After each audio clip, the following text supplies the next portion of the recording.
The moment you stop giving her the attention she's used to, you'll see a side of her you were never meant to see, and it will tell you everything you need to know about who she really is. I'm not talking about subtle changes. I'm talking about an immediate shift in how she treats you, how she talks to you, how she moves around you. One day, you're the center of her world. The next, she's testing you harder than ever, rewriting history, seeking validation from anyone who will give it, and playing the victim to win sympathy. It's not love you're seeing, it's control slipping away. And if you're not prepared, you'll get pulled right back into her game. But here's the truth. This moment, the one that feels like rejection, is actually the most powerful turning point you'll ever get. It's the point where you either crumble like most men, chasing back the attention you lost, or you stand firm, hold your frame, and take back control over your life. This is where Stoicism becomes more than just a philosophy. It becomes your armor. The discipline to remain unmoved, the strength to not take the bait, the wisdom to see that your worth was never in her approval to begin with. The ancient Stoics taught that a man's freedom comes from mastering himself, not controlling others. When you understand that, you stop reacting to her behavior and start building a life that makes her behavior irrelevant. Today, I'm going to walk you through exactly how a woman really reacts when she realizes you're no longer interested. Not the fairy tale, not the Hollywood script, but the raw, unfiltered truth. And more importantly, how you can use it to transform not just your relationships, but your entire life. Because the man who can watch her reaction without losing himself is the man who wins every time. Number 1. She tests harder than ever. When she senses you are no longer clinging to her every word, when your energy has shifted from constant engagement to calm detachment, she feels it in ways she can't always explain, but she knows something has changed, and that change shakes the foundation of her control. So instinctively she begins to test you harder than she ever has before, not because she wants to save the relationship or reconnect emotionally in a healthy way, but because her ego cannot tolerate the idea that she is no longer the one setting the tone. She is no longer the one who dictates the pace.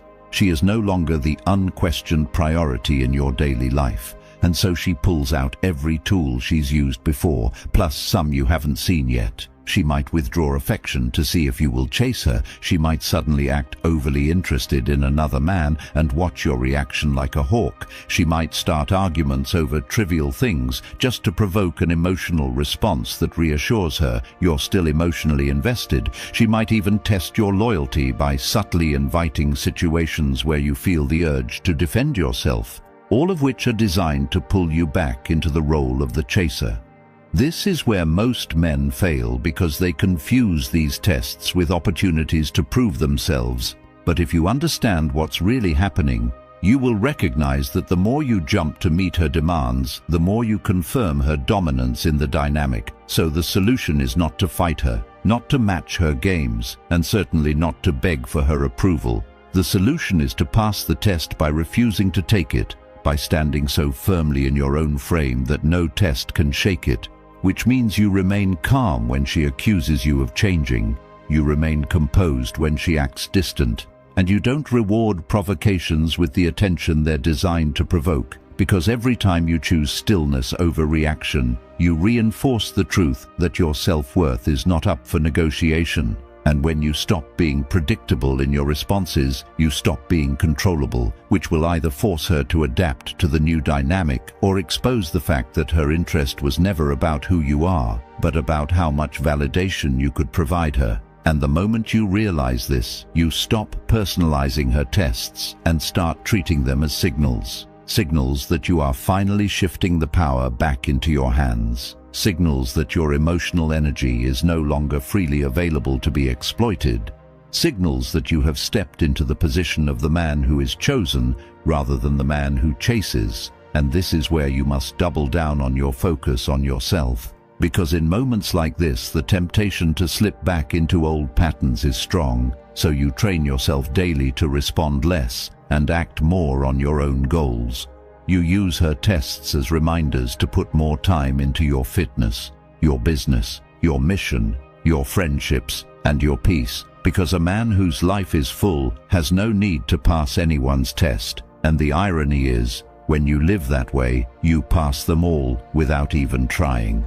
And if you're serious about mastering that ability, about becoming the man who never bends under pressure, I've put everything you need into the Stoic Relationship Blueprint, the exact framework that shows you, step by step, how to recognize every test, respond with unshakable composure, and keep the power in your hands no matter what she throws at you. It's linked in the comments, and once you get it, it's yours for life. No one can take it from you, and you can return to it whenever you need a reminder of the principles that keep you centered and in control. This isn't just information, it's the kind of knowledge that changes you forever, the kind you'll wish you had years ago, and the kind that ensures you'll never lose yourself in a relationship again. Number 2. Her ego takes the first hit. When your attention starts to fade, when your calls become less frequent, when your conversations shift from being about her to being about your own pursuits, the first thing she feels is not heartbreak. It's a deep, sharp blow to her ego, because for many women, your constant attention isn't just a bonus.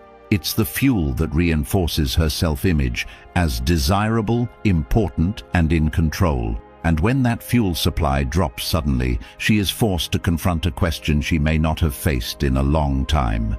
What does it mean if I'm no longer the center of his world? And this is not a comfortable question for her, so she reacts in the only way that feels natural. She works overtime to restore that feeling of being wanted, which could mean she starts posting more calculated images on social media. She starts dressing more provocatively when she knows you'll see her.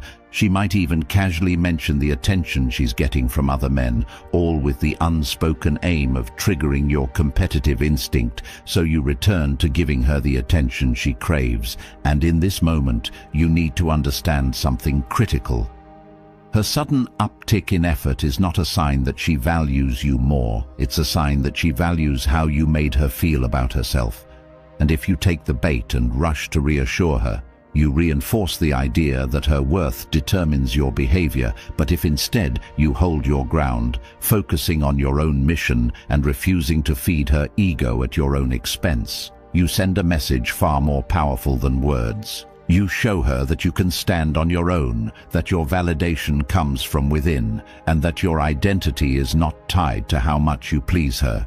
And this is where Stoic principles matter more than ever, because a Stoic man does not let another's perception determine his self-respect. A Stoic man measures himself by his actions, his discipline, his values, not by the approval of someone who might withdraw it tomorrow. So when her ego takes that hit, you let it, because it's not your job to protect her from the discomfort of losing priority in your life. And if she chooses to deal with that discomfort by seeking validation elsewhere, you don't stop her. You simply continue to live in a way that makes you proud. Because in the long run, a woman will either rise to meet the standard you set, or she will drift away in search of easier validation. And both outcomes are in your favor, because either way, you remain free from the trap of building your worth around how much attention you can give to someone who values the feeling of being wanted more than the person who provides it. Number 3. She seeks validation elsewhere. When your attention, which she has grown used to as a constant presence in her life, begins to fade, when the calls that used to come without her asking are no longer coming, when the eyes that used to watch her every move now look past her without urgency, she feels the gap immediately, not because she necessarily misses you as a person in that moment, but because she misses the steady stream of validation your attention gave her. And for many women in the modern dating landscape, validation is not a bonus, it's oxygen. And when you cut off that supply, whether intentionally or simply because you're focusing on yourself, she goes looking for it somewhere else, sometimes subtly, sometimes blatantly. And this search can take many forms, from posting thirst-trap photos with captions that look innocent but are designed to invite comments, to laughing a little louder around certain men so you notice, to suddenly being too busy for you while finding endless time for others, to rekindling conversations with male friends she previously assured you were just like brothers. And if you are unprepared for this, you will misread it as her moving on or replacing you, and you will be tempted to reclaim her attention by competing with those new sources. But here's the hard truth. The moment you compete for her attention, you are no longer the prize. You've put yourself in the same category as every other man fighting for her gaze. And in doing so, you've thrown away the advantage your detachment gave you. So instead of chasing, you must recognize this as the clearest signal that the dynamic has shifted in your favor, because the fact she is seeking validation elsewhere means your absence is felt, your attention has weight, and if she has to go find it somewhere else, she is indirectly admitting that what you provided mattered. And in that moment, the most powerful thing you can do is to continue starving the cycle of instant reassurance. Because a man who is firm in his value does not panic when someone seeks attention elsewhere. He stays committed to his path, his goals, his discipline, his purpose, and in time, one of two things will happen. Either she will return, curious and unsettled by the fact that you didn't react the way most men do, or she will drift further into the arms of those willing to give her the shallow validation she craves.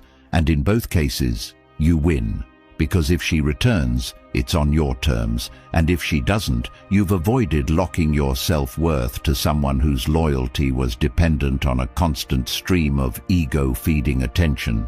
Ask yourself why you would ever want to be in a position where you have to keep someone's ego afloat to keep them around. Because the truth is, a relationship built on that kind of dependency is not love. It's a transaction, and the moment you stop paying, the deal falls apart. So the solution is to stop paying in the first place, and instead invest that energy into building a life where your sense of worth is never tied to whether or not a woman chooses you today, tomorrow, or ever. Because the man who understands this does not chase validation. He commands respect. And when you live this way, you stop being an option and start being the standard.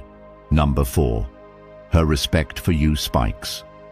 When you stop pouring every ounce of your attention into her, when you no longer orbit around her moods and schedules, when your life suddenly revolves around something bigger than her validation, she might react with irritation, she might act colder, she might accuse you of being distant, but beneath all that, whether she admits it or not, her respect for you rises, because deep down she knows that most men collapse the second they sense a woman pulling away. They chase harder, they bend over backwards, they over-explain, they start compromising their standards in a desperate attempt to hold on. But you are doing the opposite. You are holding your ground, you are staying calm, you are not letting her emotional fluctuations dictate your state of mind, and that is rare in a world where most men's confidence is rented from female approval. This is the moment where your strength as a man becomes undeniable, not because you are trying to make her jealous, not because you are playing games, but because you are showing in real time that your life has its own center of gravity,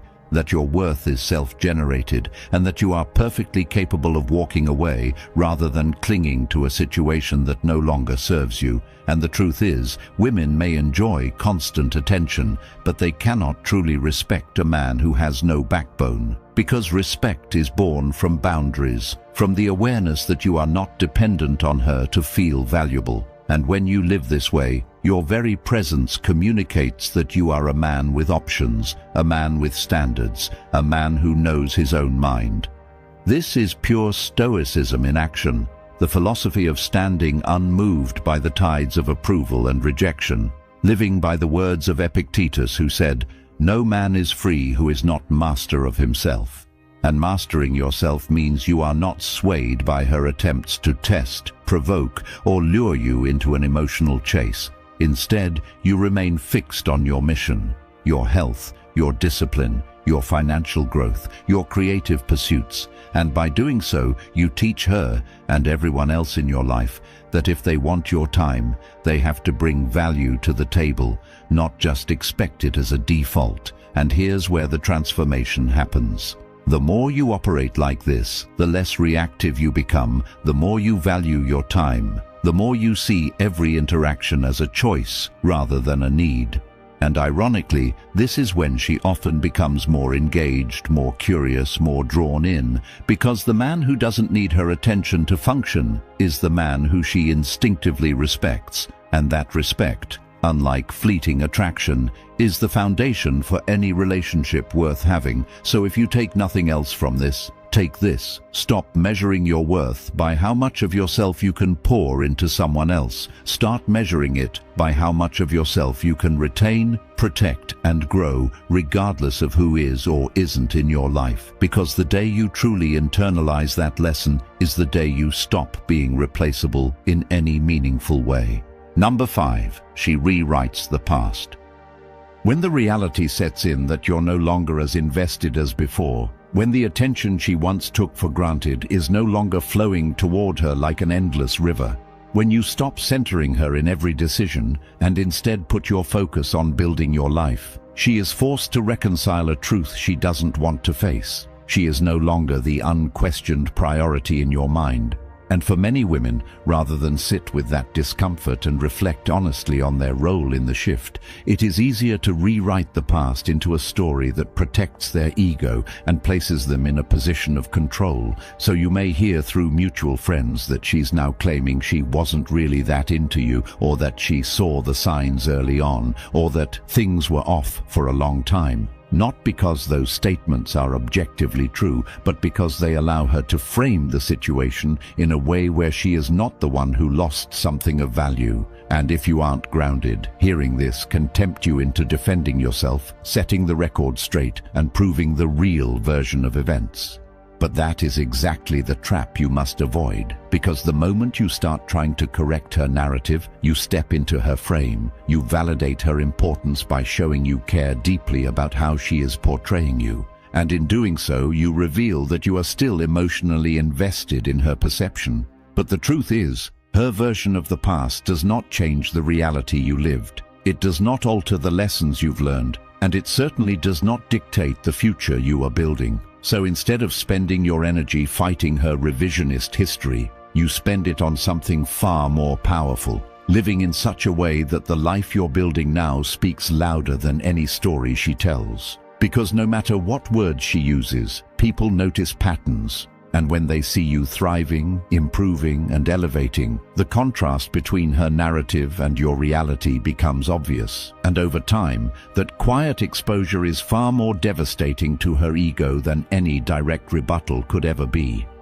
In Stoic thought, this is the art of not being dragged into the theater of someone else's drama, of understanding that your worth is not determined in the court of public opinion, of accepting that people will distort reality to fit their needs, and realizing that it is not your responsibility to correct every distortion. It is your responsibility to live with integrity so that your life itself becomes the undeniable proof of who you are. And when you operate from this position, not only do you protect your energy, but you also make it impossible for anyone, past, present, or future, to hold power over you through false narratives, because the truth is, the man who does not defend himself against lies is often the one who stands tallest in the truth. Number 6, she plays the victim card. When she realizes that you are no longer reacting to her in the way you used to, when she feels the emotional distance that you have created by no longer placing her above your own peace, when she senses that the power dynamic is shifting away from her control, one of the most common tactics she will reach for is to cast herself as the victim in the story, not because she is genuinely wounded in the way she will claim, but because victimhood gives her two things she is desperate to reclaim: sympathy from others and moral leverage over you. So she might start dropping subtle comments to mutual friends about how you've changed, or you're not the same person anymore, or she might outright tell people that you have wronged her, painting the situation in a way that frames her as the innocent party and you as the one who caused the pain, because in her mind, if she can convince others you are the villain, she regains the upper hand without ever having to address her own actions. And if you aren't prepared for this, you will feel the urge to fight back, to defend yourself, to correct the story so everyone knows the truth. But in doing so, you step directly into her trap, because defending yourself in the court of public opinion not only wastes your energy, it also validates the idea that her version of events matters enough to you to respond, which only feeds the narrative she is building. The hard but liberating truth is this: you do not have to attend every battle you are invited to. And in this case, the most powerful thing you can do is refuse to play the role she has written for you. Because when you stop reacting to false accusations and start living in a way that makes your integrity obvious, the contrast between what she says and what people see with their own eyes will dismantle her narrative far more effectively than any defense you could mount. And here's where your mindset must shift from emotional to strategic. You cannot stop people from talking. You cannot control every story told about you, but you can control how unshakable your reality is. And when your actions, discipline, and results speak so loudly that they drown out the noise, you make yourself untouchable, because the truth is, those who know you will not be swayed by her story, and those who believe her without question are not people whose opinions should carry any weight in your life. In Stoic philosophy, this is the essence of self-governance: to focus only on what is within your control and to let go of what is not. And in practice, it means you spend zero time trying to convince the wrong people of the right thing, and all your time building a life so solid that even your enemies cannot deny your progress. And as you do this, something powerful happens. The victim card loses its value because it only works when the audience is willing to buy it. And over time, when her words no longer match your reality, the sympathy she once received begins to fade, the narrative falls apart, and you are left not only with your dignity intact, but with the quiet satisfaction of knowing you won by never stepping onto the stage she built for you. Number 7. She tries to pull you back in. Once she realizes that her tests aren't breaking you, her ego maneuvers aren't drawing you back, and her victim narrative isn't making you chase, she often resorts to the most tempting tactic of all: suddenly turning the warmth back on, reappearing in your life with the same charm, playfulness, and intimacy that first drew you to her.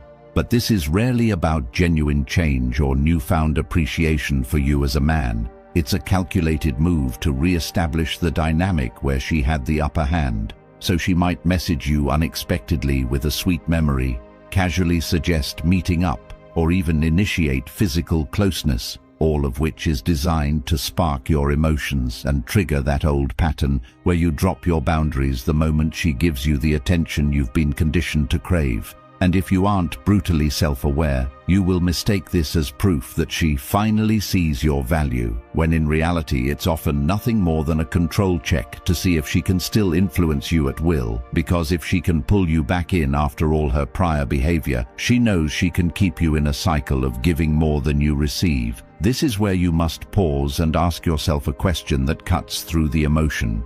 If I go back, what am I going back to?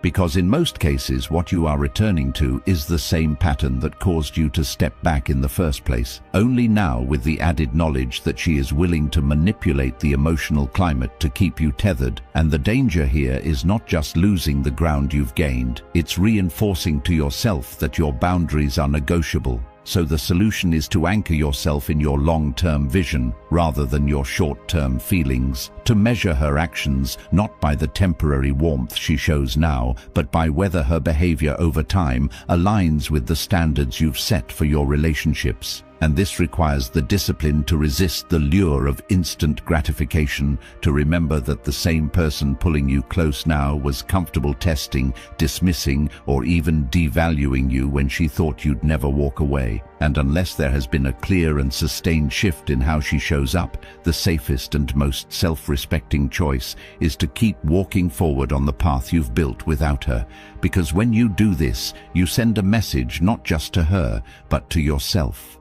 That your growth is not for sale, that your peace is not a bargaining chip, and that you refuse to trade the life you are building for the fleeting comfort of familiar affection. And the irony is, it's often at this point, when she realizes the door is truly closed, that her respect for you solidifies because she's finally seen that you are a man who will not betray himself just to keep someone else close. And whether she stays gone or tries again, you've already won because you've proven to yourself that you are loyal first and foremost to your own values, and no amount of attention, intimacy, or nostalgia can buy that back once you've made the decision to protect it.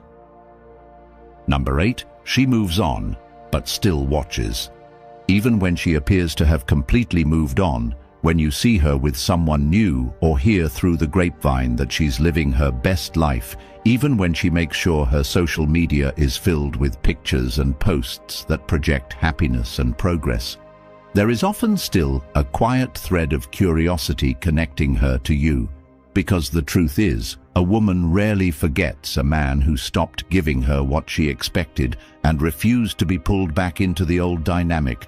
And no matter how much time passes or who she's with, part of her will wonder how you're doing, whether you've changed, whether you've improved, and, most importantly, whether you've done it without her, so she might occasionally check your profile, ask a mutual friend about you, or find subtle ways to signal she's still aware of your existence. Not always because she wants to come back, but because she wants to know if the choice she made or the situation she lost has caused her to fall behind in any way.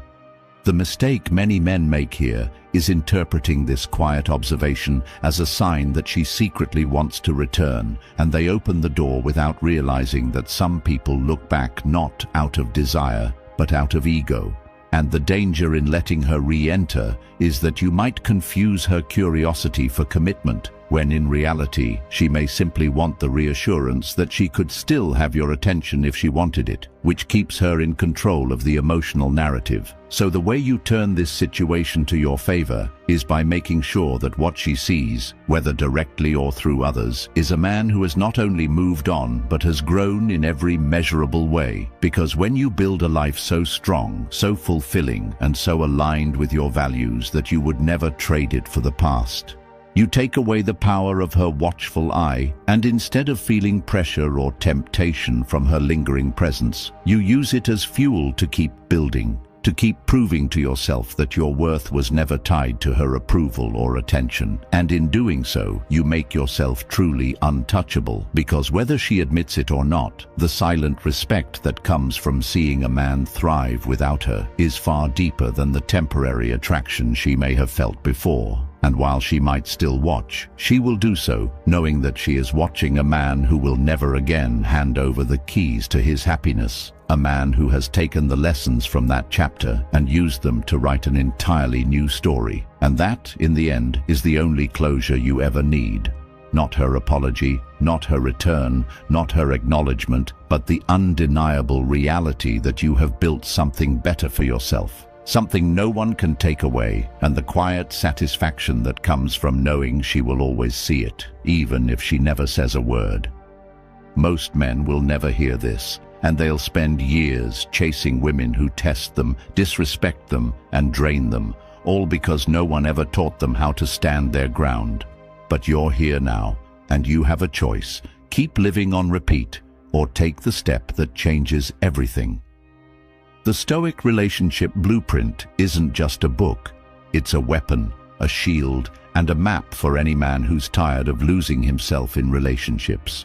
It will show you exactly how to handle every test, every power shift, and every manipulation with the calm, unshakable strength that earns lasting respect.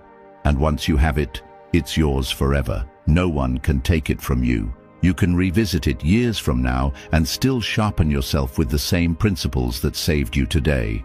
So if you're ready to reclaim your frame and never hand over your power again, drop a comment saying, "I reclaim my power." Hit the like button and subscribe so more men can find these truths and save themselves from decades of regret. The link is in the comments. Get it now before you let another day slip into the hands of a woman who doesn't value you.